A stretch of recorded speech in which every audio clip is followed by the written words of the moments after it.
and you had mentioned some points about you used the terminology cash cow. So you're treated as a community, you're treated as a cash cow in terms of the Burmese. Can you explain that? Yes. How the situation was up until before I come to the 2012, the major crisis, actually a lot of restriction and harassment started since from 1990 on. It was bad before, but this is extreme level. When you have, let's say you have 3 chickens, 2 goats and 3 cows, and you have to enlist them with the authorities.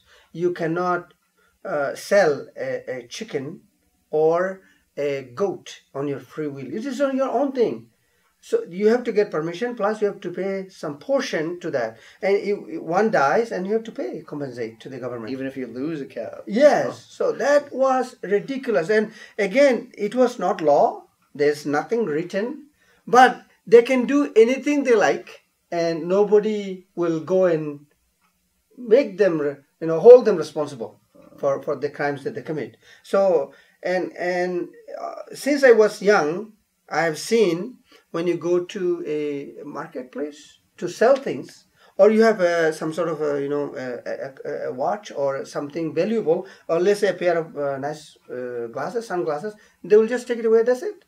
It doesn't have to be authority. I mean, security forces or army or police. It's just regular Buddhists young men. They'll take it like that.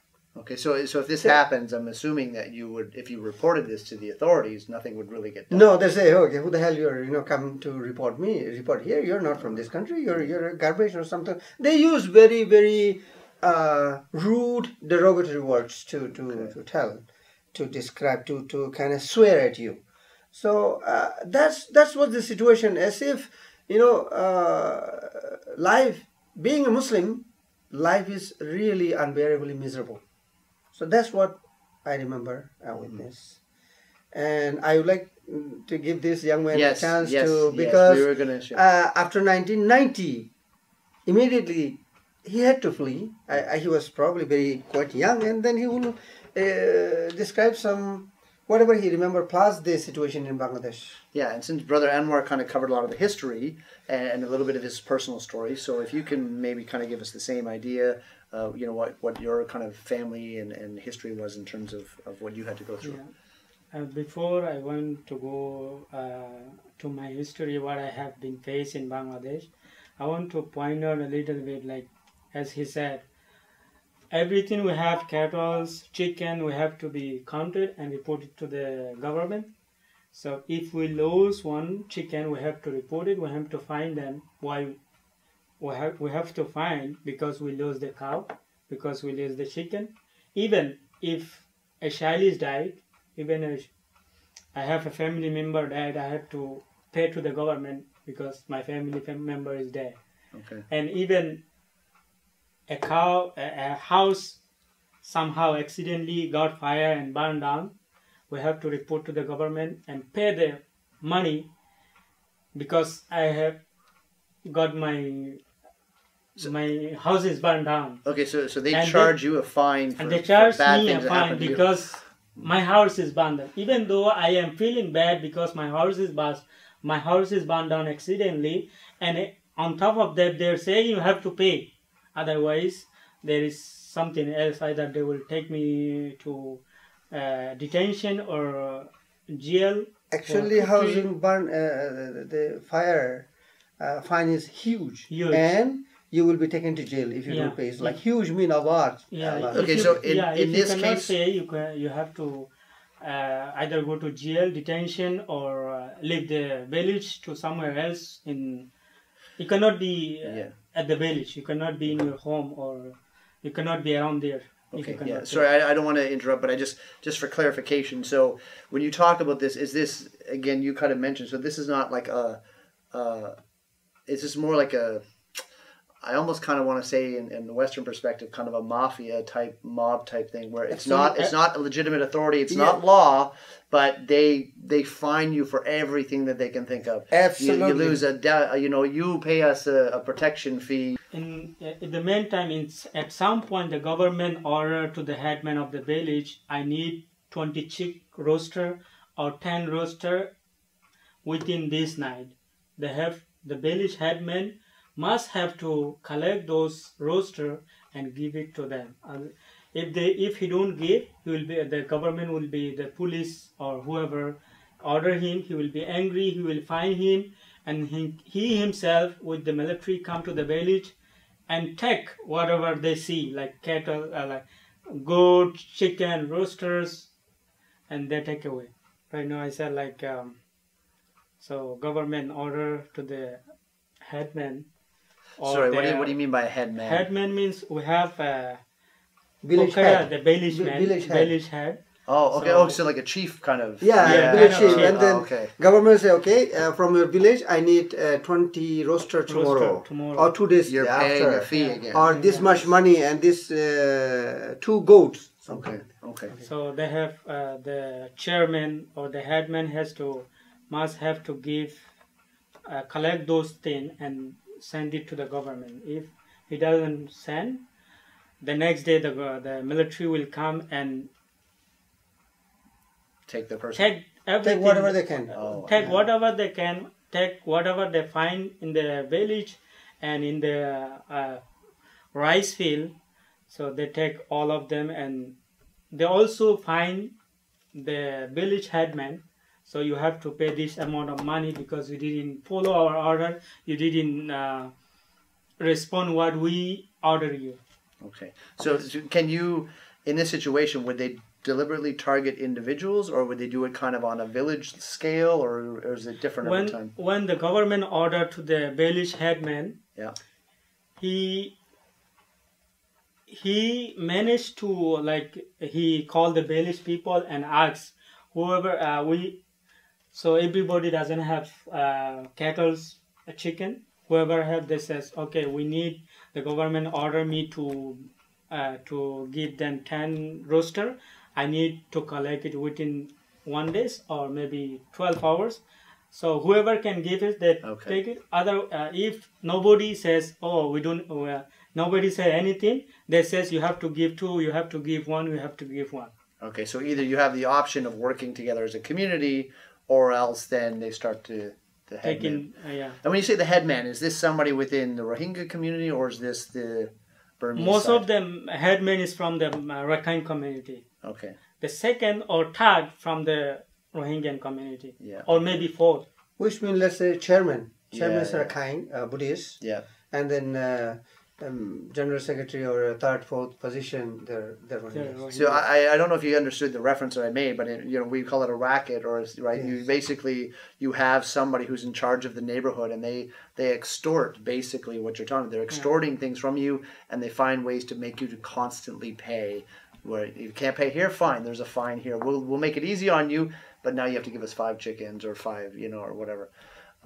One other thing too, I'm just kind of curious about. I guess because of the history of things, it sounds like you guys are just generally, is the entire state pretty much farming communities. It seems to be, at least from your perspective, you guys were farmers. But do you get a lot of Rohingya that are like businessmen? And 80 to 85% are farmers. Okay. There are some fishermen as well as only few businessmen. So you're all agriculture and agriculture. And also, like, every 2 weeks or every month, the military come and take all the young people, whoever they get on the street or on the forest, in the river, they take away to work for them for free, which is, we call it forced labor. Forced labor. Yep. So they keep them for a week, 2 weeks without pay. So their families here depend on that guy, on that family members in that income, but he is working for the military, for the government, without anything else. He's not getting absolutely nothing, but the family is somehow surviving. Either they stay hunger for a week, or either they take one morning breakfast and hunger on the lunch, and then take night dinner. Somehow they're surviving, but he is working in the military camp or in other areas for them for free. Okay, so when you say work, what exactly does that mean? Like what kind of jobs? As I haven't seen how they're working because I was very young. As my people, my parents, they told me they clean their areas, military camp. Okay. And if they need to build a thing or dig a big pond or water thing, they work there. If they need to, for example, there is a big rock. If they need to smash it like they work there and doing hammer thing. Okay, so most basically physical labor, digging, cutting trees, whatever. Yeah, also now the Buddhists, they are bringing under the government sponsorship from Bangladesh. So these guys have to go provide, not only go to work, they have to provide bamboos, tin for the roof, and then wood and pillar, like everything else, including the place. And they have to come and build it nice, and they have to provide farming land and a pair of cows. Our people is building for them now. Yeah. Yes. Our people, but they don't. So you don't get any fee for. No, you have to put supplies, the people. Subhanallah. Yeah, it's government. You have to come here and build for them. Okay. So if you don't come, either you will get killed, or you will go to jail. You will go to detention camp. Sometimes you banish. Sorry, I'm just getting a little emotional because I'm. And one more thing in the middle of his talk. Oh, okay, sorry. No, it's okay. It's not you. It's not you. It just, like I said earlier. I mean, we are very sheltered on this side of things, and we take it for granted that these types of things happen. And it's very upsetting for me because I do feel I'm trying to do what I can, but I feel, very tied as well, right? Because I know they're not even letting foreigners into the country and into the area. So just the whole concept and idea is just, So anyway, I appreciate that you guys are taking the time to do this.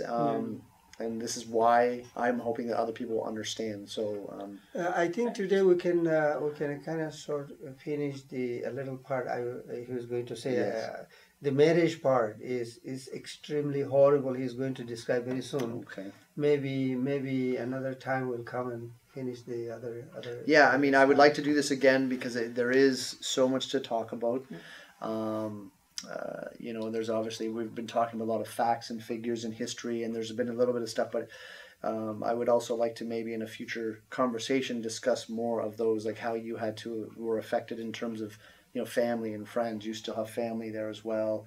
And again, this is the human part of it, right? Like history is important to understand the situation, at least where some of the stuff is coming from, but we also forget that we're talking about human lives. We're talking about, children and families and generations of people just being, just disappearing for ridiculous reasons, right? We're not talking disease. We're not talking plague. We're talking just one person hating another for no reason. Instead of talking to each other, they're just killing, right? So, subhanAllah. But if there's anything else you want to say in terms of... marriage as we're saying, we are not allowed to travel one village to another village. For example, like Kitchener is a village, Waterloo is another village. If we want to go to Waterloo from Kitchener, we have to take permission. So to take permission, we have to pay money to who is authorized, who is responsible to give the permission to the people. And we are not allowed to practice our religious freely. And the marriage is a big issue too. So marriage, we're not allowed to get married unless we are approved from the high-level officer or high-level department. We have to send them with the proper thing, with the proper application, and send them with a huge amount of money. So it takes couple years or 2, 3 years, 5 years, 10 years to come the result, whether it is accepted or not or denied. So maybe 100 application went in a month. after 2 years, maybe 2 or 1 accepted. And because of that, also marriage is not, everybody cannot marry, and they have to escape from the village. They have to escape to Bangladesh to get married. If they married without the permission, without the granted of the permission of the government, they have to go to jail. Okay. So I guess in terms of marriage, I mean, obviously for us as Muslims, a nikah is actually a very simple process, right? But I understand you're talking about marriage in terms of what's recognized within the Burmese community. So let's say you took a secretive approach in terms of Islam and just had a nikah without telling, like you said, if they get caught. So does this also apply to children as well? So if, like, for example, you have a nikah and you have your wife and she gets pregnant, they're going to start to question, I'm assuming. Even before getting pregnant, if you got nikah... the reason I'm bringing it up is because, like, if you have a nikah, how are they really going to know that you're married? Do you know what I'm saying? But then obviously once you get to the point where let's say your wife gets pregnant and you start to have children, then they know something's going on. Do you see what I'm getting at? Does that make sense? Mostly because in our religious, they know that you cannot be together, woman and man and a girl together without marriage. Ah, so they're Number using one point. Second is... We don't have systematic prenatal whatever things over here. You know, the nurses that take care of these pregnant women. Yeah. Right? So, but they start seeing you spend time together. So they're connecting dots to... Either way, if you're not pregnant, if somehow they know it, you got married, you're living with an woman, if somehow they know it, they will call you and they will take you into jail while you get married without our permission. And also they know that even in our culture, in our Muslim religious, we are not allowed to have together without marriage, right? They know it. They knew it. So they've learned enough to know what to watch for. Yeah. So, okay, but how about that? Is there anything, so let's say you do get married. Let's say you get to be one of the lucky ones that does get a license. Is there any issues then with having children, or is there any more things that they're trying? At the beginning, it was just the license required. As I said, the process was a lot of the time ad hoc. Yeah. They just say, okay, this is what you need to do. At some point, what they did was you need to shave your beard. If you have beard, you cannot marry. Yeah. You can wear a cap, and you need to go to temple in a sort of masjid. And there are other restrictions. Oh, they have to check the woman whether she is 21, 22. How do you check it? Yeah. You know, there are a lot of nasty things took place. Actually, yeah. I think you would be able to fill in. Yeah. Well, I think for some people who may not realize as well is that genocide itself is not necessarily just killing everybody off. It's really about getting them out of the land, So in their case, they would just be as happy as if you just left. And they would be happy. But what you're describing in terms of the marriage is very deliberate and systematic way of controlling the population.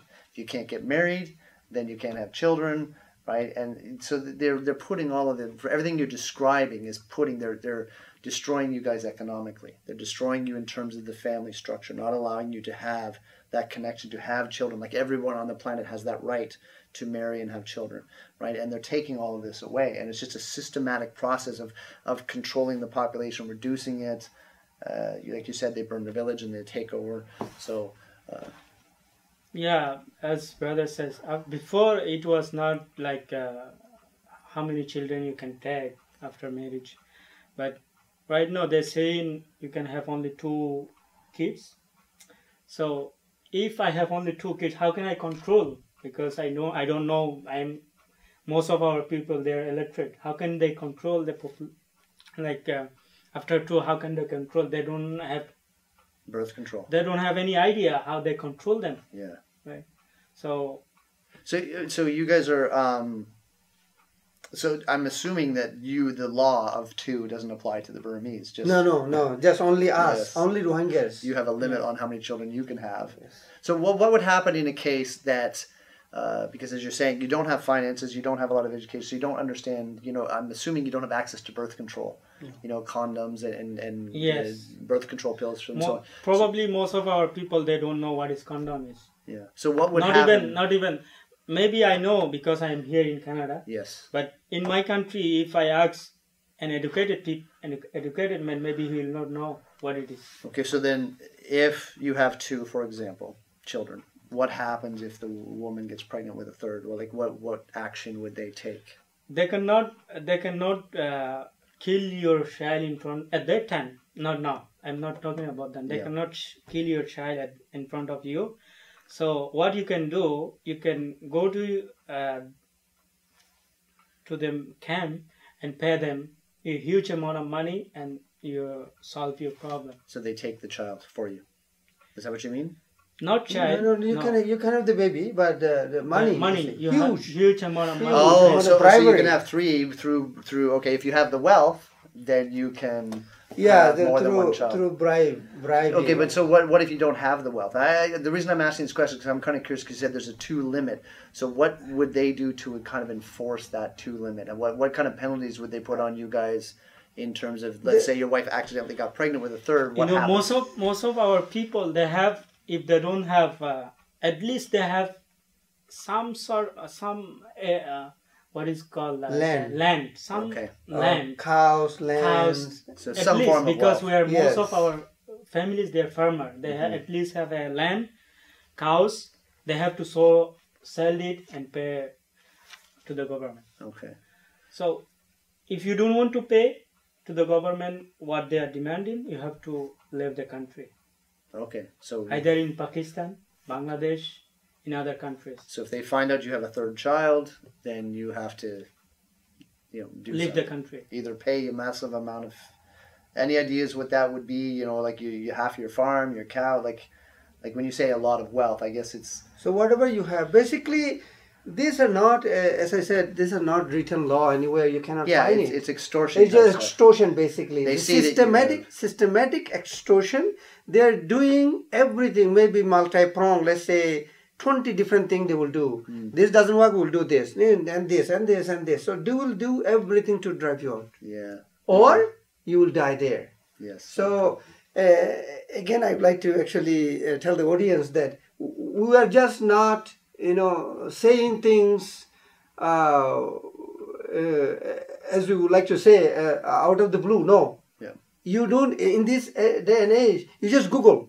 Yeah. Google it, you will find everything. I can guarantee you, I can guarantee every audience that the childbirth, this brother talk about, forced labor, and cash cow thing that we talked, and also that they demand this chicken and all the other stuff. Sometimes they demand for rice, and sometimes they say, okay, if you have, let's say, an engine boat, I need to go to Mississauga. Okay, on the way back, you need to bring 2 gallons of petrol for me. Yeah. So that sort of thing, extortion, systematic.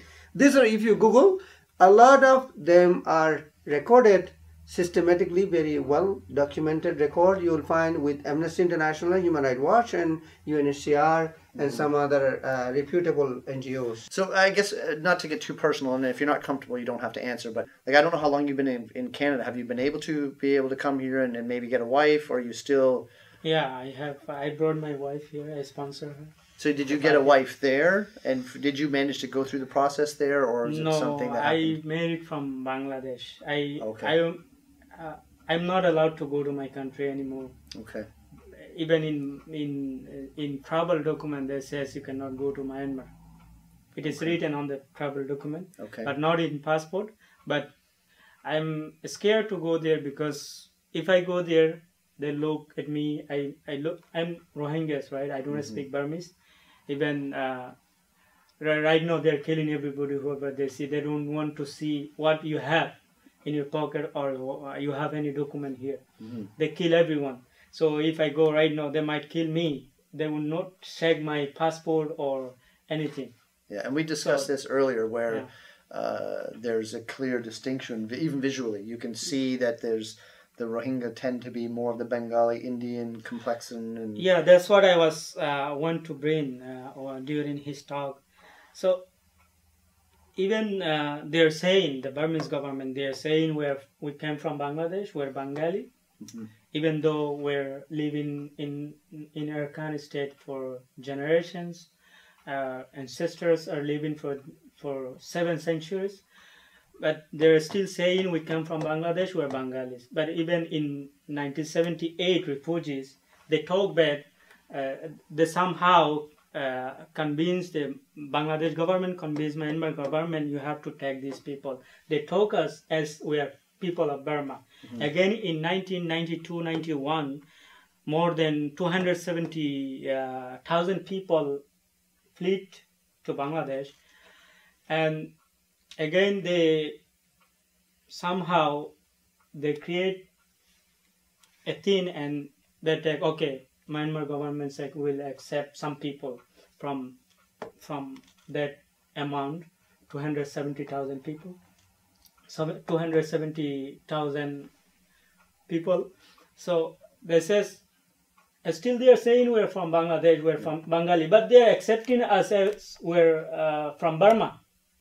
Which means they are taking back. Yeah. Because they don't have a choice, and we are Burmese. Yeah. Bangladesh has proven that these are Burmese, these are your people. Yeah, because yes, because when it gets to that level, now you got two governments dealing with each other, so they have to have some concessions. Yeah, at the same time, they are also saying, okay, you got 270,000 people, but those are not all my people. There's some people from my country, maybe it's some other, I don't know where they come from. At the same time, they are saying that, and then they are taking us back too, that saying, oh, they're my people. And what they do, Bangladesh government, they send a list, check if there is your people. And they agreed, okay, these are my people, you can send them, we're accepting it. Yeah. But then, obviously, once they come back in, they have to go through the same, you're going back into the same problem, the same extortion. You're not from this country. Yeah, subhanAllah. When they get into their own country and doing their farming thing and living life in their own village, after maybe a years, and they have to again, they have to leave their countries because they cannot face what they have faced previously or they're facing. This is really important that we discuss these things. I was saying that I am somebody who's trying to share information, but I don't have first-hand knowledge, so it only goes so far. Call it, I like to describe it as a Muslim, you get people who can study Islam academically, but until you've personally lived it and experienced it, you won't know. So it's virtually impossible for me to understand what you guys are going through, and I kind of feel a little weird getting emotional over this, because in terms of, I've had some difficulties in my life, but nothing compared to what you guys are describing. So I pray that Allah subhanahu wa ta'ala helps our brothers and sisters, especially with you guys, as if you any family that's still there, that's struggling, may Allah keep them safe. And inshallah we can have some more conversations in the future. This is not something that has just happened yesterday. No. Right now we're getting a lot of media attention, but this is something that's been going on for generations, right? Yes. So I appreciate it, and inshallah we'll try to get this up soon. Inshallah. Assalamu alaikum.